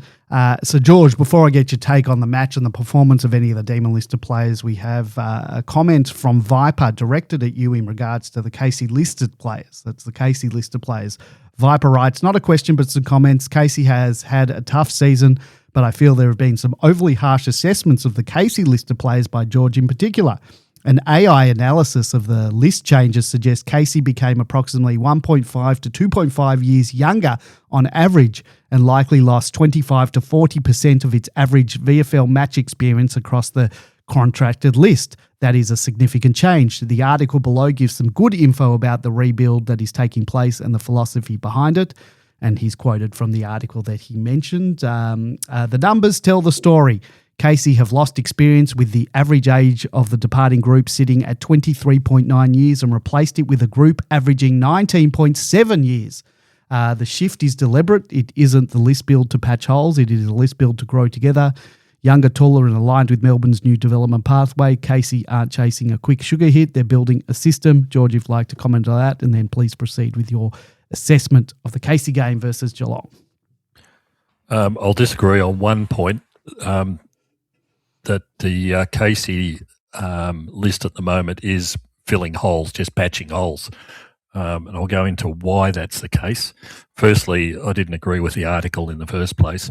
They managed to take 7 players, I think, from the lists from last year that were playing at Casey, like Billings, Verrill, Woden, Hoare, Fullerton and Baldy.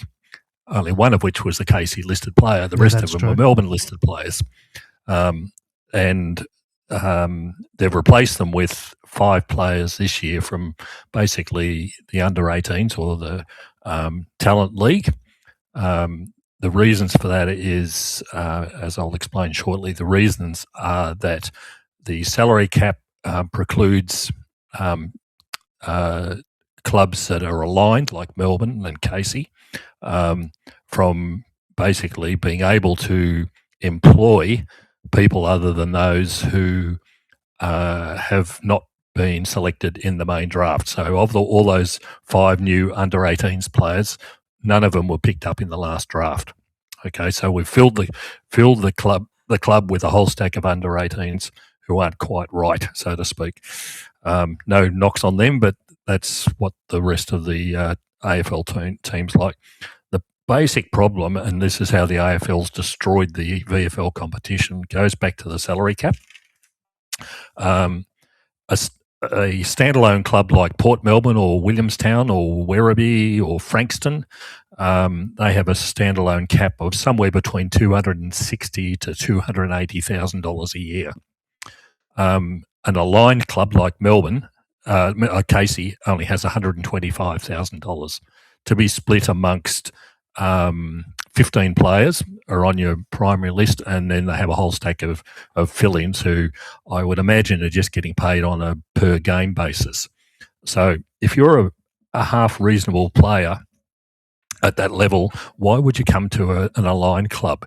You can go to a Port Melbourne and get paid more money effectively, because whenever Melbourne players go and play at Casey, that means there's less positions available for them to be able to play a game and get paid for playing a game. You might as well go to Port Melbourne. You guarantee, whether you're going to actually be on the list or playing on Saturday on the Thursday night before, whereas if you're with an aligned club, depending on the injuries and how many players they want to play at the VFL level, you may not get a game at all. You probably won't get paid. So the obvious financial positive is to go to an aligned club, and the result is that a non-aligned club. The result is that as the ladder stands at the moment, of the top 10, five of the teams are non-aligned clubs.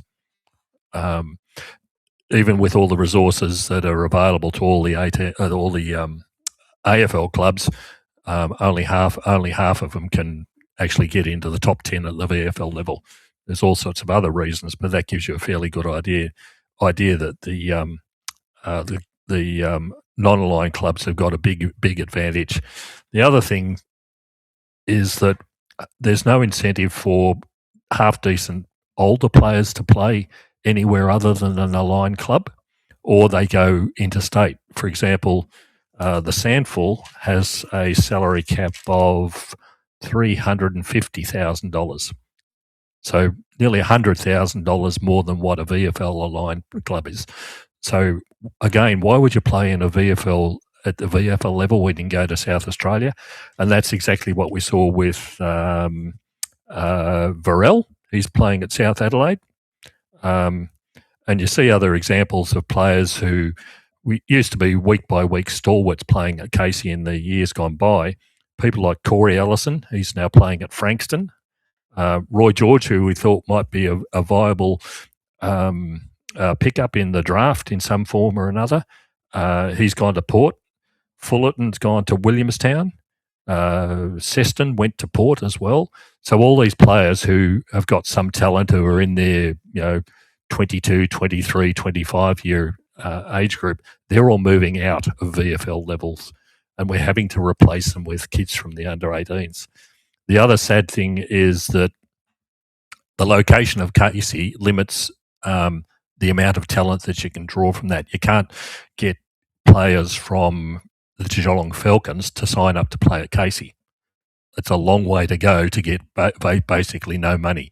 These kids are only in it in the hope that they can be cited by AFL recruiters who might select them in the next draft. So you're not going to get the kids from Geelong driving up to Casey on the chance that they might get a game in the first place, probably not being paid very much, if anything at all, to be able to do that. But you also knock out Northern Knights, you also knock out Western Jets, you also knock out Murray Bushrangers. So what we see from the players who've been selected for Casey this year, they come from either Dandy Stingrays or they come from Gippsland Power. So you're limiting the pool of talent that's available, and I think that's what we're actually seeing. The way Casey plays this year is that there's too many players in the side who just can't deliver when needed. They're not quite good enough to make the cut. They might improve over the coming years, but the way that the AFL has structured up the VFL competition, you're seeing a fall off across the whole board of the players and the talent that's available to each team, particularly the aligned teams. So the Casey game itself, this was hiding to nothing. It was Casey 18th on the ladder versus Geelong first on the ladder. I think Geelong were top of the ladder by 3.5 games. That's how far ahead of the rest of the competition they are. They've, of course, got virtually, as Binman noted before, virtually no injuries. So they've got a good contingent of AFL quality players in their side. For us, Bonner wasn't available. He was on AFLW duties over in Port Adelaide. Adams and Henderson were injured last week, so we've got even less players available. Kentfield did very well up forward with 3 early goals. We had AJ playing in the back line because we had no one else to play in the back line. T-Mac and it was taken to the AFL side. Taylor was the only other one available, so AJ was pushed down the back line as some sort of defensive structure. But you're playing against the top of the line side. There was also a reasonably heavy wind down towards one end. Casey was certainly in it in the first quarter, down by only 5 points. But once Geelong got the wind behind them, they kicked 5-2 in the third quarter. It was 15 points at half time, but then they got 5-2 in the third quarter and basically blew the game apart. We actually did get back to within 9 points, both in the second and third term, but there was just too much talent available. Matthews was playing in the midfield for most of the game. Mapley's coming along nicely as a ruck, starting to get more and more involved around the ground. Max Heath did what he needed to do in the ruck as well. Like I said, it's a pity he wasn't available for the seniors this week.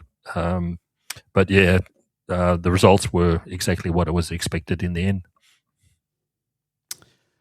Thanks for that, George.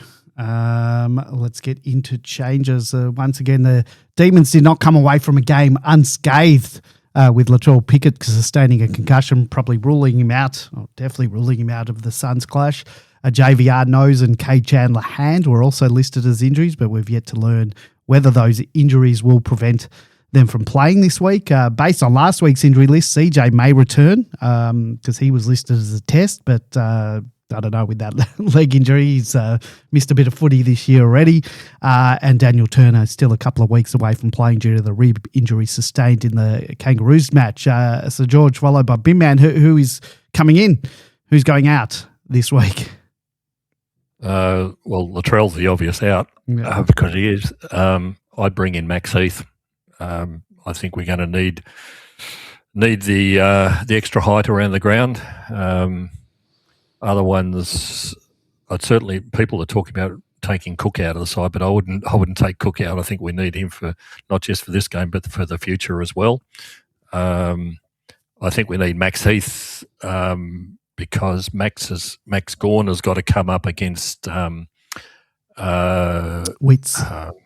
No, Wits didn't play this week. They played Moyle.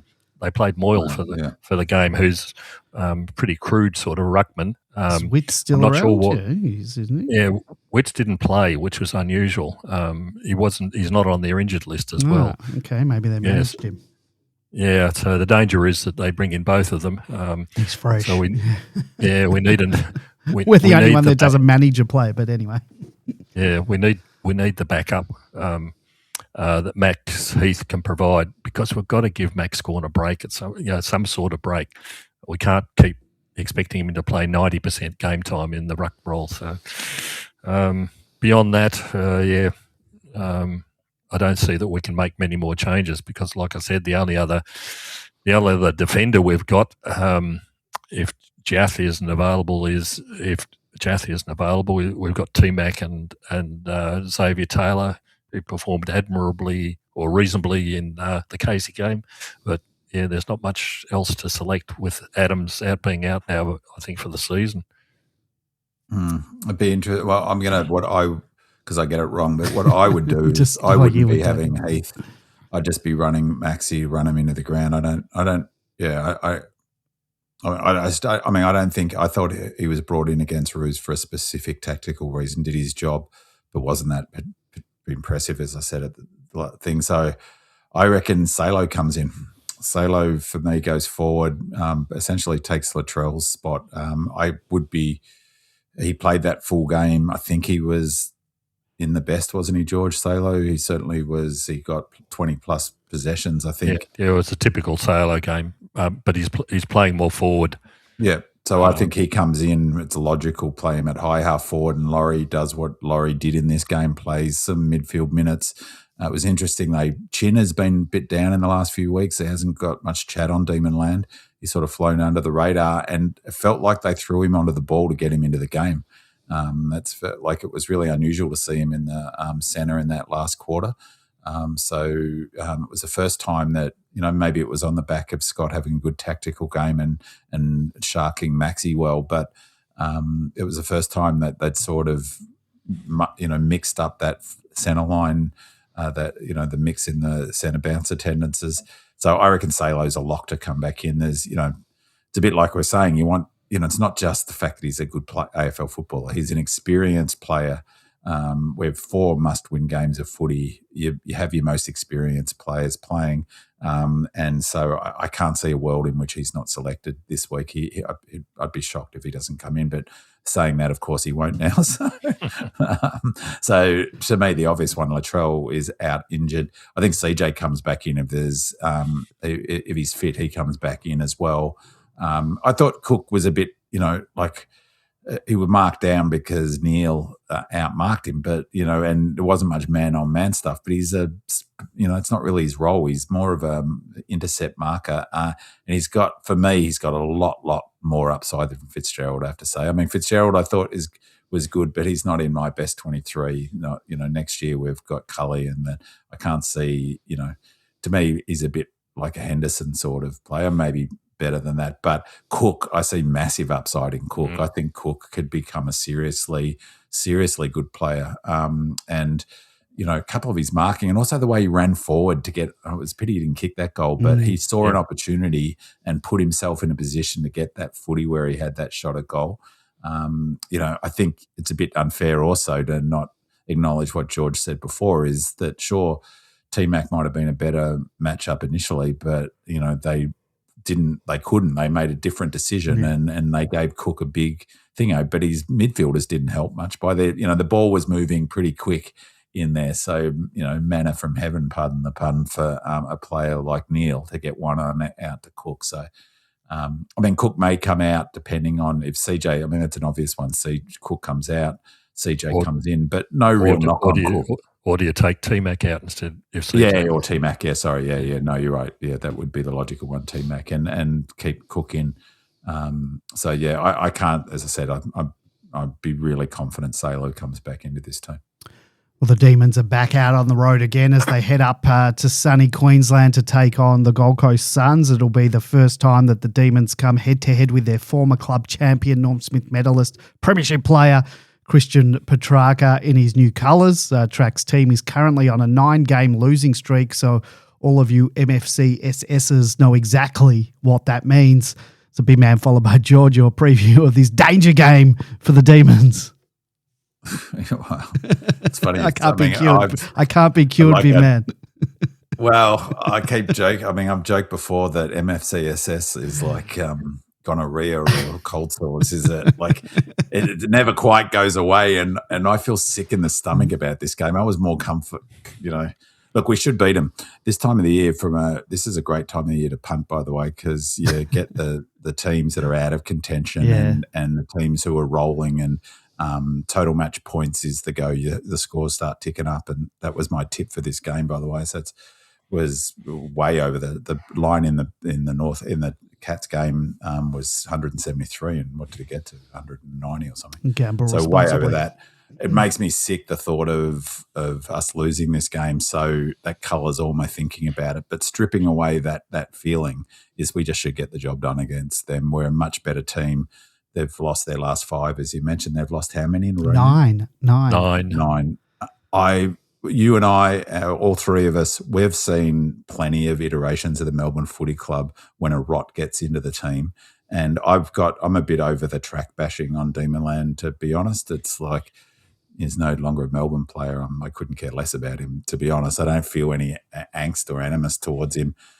But so I'm not raising this for that reason. But that body language and yelling at at Lombard, to me, is a symptom of a club that things aren't right. Like, I've seen that before, and it's just not on. Like, of course he's a competitor and all of that, but it was demonstrative, and his teammate told him where to go, and that there seems to be some of that going on. And so, beware the wounded son, I guess. But all-time records, we're 16-5, so it's our best record probably of any club, 16-5. At the venue, we're 5-2. Can't be many venues where we're better than them. Rating points, we're plus 8.1. This is on Wheelo's rating system, which is a really good system. 8.1 on attack, they're minus 1.8. They're minus 6 in defence, we're plus 1.6. they're only scoring 87.9 points per game. We're 97.6. So, all of the numbers stack up for us. Interestingly, Track is their highest rated player. I say interestingly because it's only 14.4. So our highest rated player is Maxi, obviously. We've got, how many? We've got 3 players who average more than their top player. I'm just trying to, So we've got, 2 players, Maxi and Cozzy, and our third rated players now Steele 13.3, but they got 14.4. Then it drops off to Noah Anderson 13.7 and Matt Rowell, Tuke Miller, Ned Moyle as it's a good pickup, George, in terms of I think he's a really important player. He's a big boy too, isn't he? Oh, he's huge, yeah. Really tall, but not broad. So maybe that actually makes a good case for Heath because as I've talked about, I think that's the sort of player that Maxi doesn't do best against. And Jared Witts, I don't think he's in playing, but he's in their top 10 rated player. So, on all the numbers, we should be winning this game. I just looked at the weather, just a slight chance of rain. No, I looked at it today. It looks like it's sunny throughout the day. It's been raining tonight. But it's been wet for the last week or so. Yeah, it drains all right, that ground. So it's in the afternoon, so there won't be any of the night business going on. So, look, we should just win this game. And, in fact, in many ways, like that whole question about that was asked before, are we ready? Where are we at? We failed a test against Geelong. I actually think this is a much bigger test because it's a must-win game. And these are the sort of games that show the mettle of a team, I think. And, one of the things we've been applauded on all season is how resilient we've been. King sort of preaches a mantra. If you make a mistake, just go back in and make up for it, double down. And a lot of people have said that what a strength of ours that's been this season. Well, on a sort of bigger scale, that's exactly what this game represents. We let an opportunity slip last week. We've just got to get the job done. And it'll be really interesting to see whether, for me, the biggest challenge is overcoming that pressure, not overcoming what Gold Coast are going to bring to the table. If we allow this to get into a scrap, if we don't take our chances, if, again, contest and pressure will be king. That was an improved performance, I thought, by them on the weekend. It was a pretty gritty, tough game. If we allow it to get into the trenches, we give the Rows and the Petrarcas and then we give them an in. I hope we run them off their legs, a 9-day break. We will be as best shape as we could possibly be. And, I'll personally be interested in some of the byplay with Track, but do you reckon they'll get into him a little bit? Put him off his game? I can't be that. They don't need any distractions at the moment. If Hardwick would love it if they do, but I'll be interested more in the body language after the game if we win or I think that's overblown with players and maybe there was some angst, who knows? But at the end of the day, they're all professionals and whatever. I don't care about Track. I can't be bothered with it all. So I hope they don't waste any energy on it, to be honest. George, anything you want to add?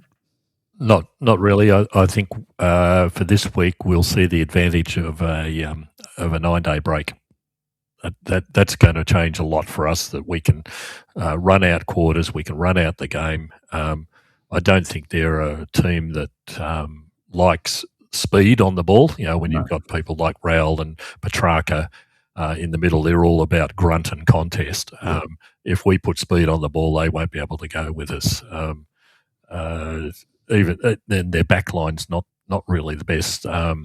They've got Mac Andrew, who's brilliant, but again not physically very strong, and their fullback, can't think of his name. Collins. Yeah, absolutely first class. But again, keep the bodies on them.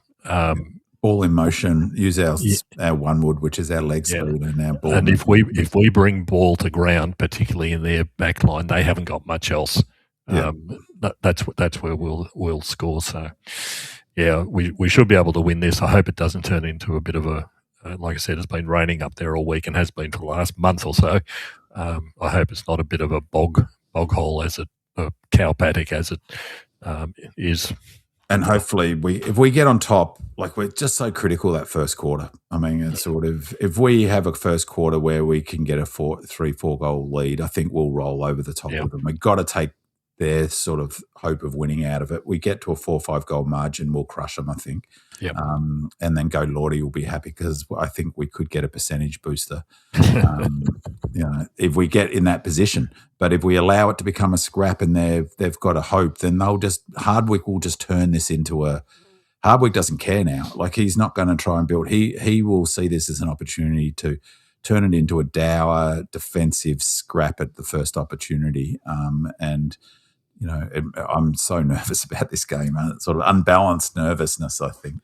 Well, not only do we need the win to rip up my doomsday scenarios, but we've got to protect. We've got a draft pick to protect. So as long as they finish, it's better for our future as well. It's amazing, isn't it? If we get pick 5, it would just be bananas. Pick premiership and pick 5, that'd be great, wouldn't it? Yeah, take that every day. Yeah. That's a bit too positive for me. Andy, that's happened to Brisbane the last couple of years. Yeah. Yeah. Well, considering we don't get these gifts pick 5, of pick 4, academies. pick 3, All right, guys, I think that's AFLW. Oh, yes, forgot about that. So thanks for reminding me, George. That's all right. I'll make it quick. Practice match finally in the AFLW. We had to go over to Port Adelaide to play that. Sadly, the injury list or the players who weren't available for this game, we didn't have McNamara, Beasley, who's done an ACL and out for the season, unfortunately. Wotherspoon's out. Saride Taylor was out. Taylor Harris was out. Ebert was out. Goldrick was out. Lauren Pearce was out, and Maeve Chaplin was out. The result was that we actually had to call in some ring-in players for the game who actually did quite well, surprisingly, given that. The game, Melbourne was playing a run and territory type of game, just like the men do. Port were playing a possession game. It was pretty tight for the first quarter, where both the scores were level at the end of quarter time. Gillard in the back line is just magnificent, absolutely magnificent. Intercepts, knows how to read the play, kicks the ball a long way. Jacinta Hose in the ruck for her second game ever for the club. Again, acquitted herself really well against probably I rate the best player in the competition. Port Adelaide in Schultz. She is huge, really powerful player, and Hose did pretty well against her. Paxman played really well, back to her best, long kicks. Half time, we had a 5-point lead. Our tackling was superb. We blew it out to about a 22, 24-point lead in the last quarter, and then Port Adelaide came back with the last 3 goals. So the last 2 minutes of the game were pretty tight and pretty tense all round. But again, people like Gillard stood up when needed. Kate Horse stood up when needed, and eventually we won the game by 5 points. But a good hit out, really good, especially considering the number of first, 18 players who weren't available in this game. I reckon half our team was out. So that was a really good effort. Can I just quickly, what's Bonner's role with the AFLW team? He's coaching. He's one of the coaches for the AFLW. The line coach or the... Yeah. He's one of the assistant coaches, I think, for the AFLW. Oh, that's interesting. It's great. It's fantastic. It's great to keep him at the club, but it's really interesting that he went to Adelaide for that game and didn't play in the VFL. Yeah. Yeah, and I think this is one of the reasons. Like I was talking about salary cap, that's probably one of the ways that you get to pay a player. Yeah, right. Give them a role and and a job and being paid for in the club to do that sort of thing. Yeah. All right, well, that is where we're going to leave it for tonight. Look out for Big Man Stats Files preview podcast on Friday if you enjoy a deeper dive into the stats that matter in the lead up to the Suns game. And don't forget, take a listen to my interview with Demons Premiership defender Jake Bowie. We'll chat with him about his incredible 17-game winning streak from his debut, his role in the club's drought-breaking premiership, the team's resurgent this season, and plenty more. You can listen to that interview wherever you're listening to this podcast now. Thank you to our 5-star reviewer on Apple Podcasts. Thank you to Gen Z. And as always, your questions and comments form an integral part of this show. So thank you to our Demonland posters who submitted questions and comments. Thank you to Bucknaked, Wiley D, D-Star9, Lazy, Monocular, Gone of the Dead, D Positive, El Diablo 14, Taraja D, Doug Reamer, Demonized, Travi 14, D Minion, Go Lordy, Viper, and Go Dees. Thank you to my co-hosts, George and Bigman, and thank you to you, our loyal listeners. Don't forget, leave us a 5-star review and a comment on Apple Podcasts, and we'll read it out and give you a shout out on the next show. Go Demons! Go Red Leggers! It's a grand old flag, it's a high-flying flag, it's an emblem for me and for you. Well, it's the emblem of the team we love, the team of the red and the blue. Well, every heart beats true for the red and the blue, as we sing a song for you. Should old acquaintance be forgot, keep your eye on the red and the blue. Where the team played fine in the year 39, we're the team that no one can lick. And you'll find us there after the final bell with the spirit of 1926. Every heart beats true for the red and the blue, as we friends sing this song to you. Should old acquaintance be forgot,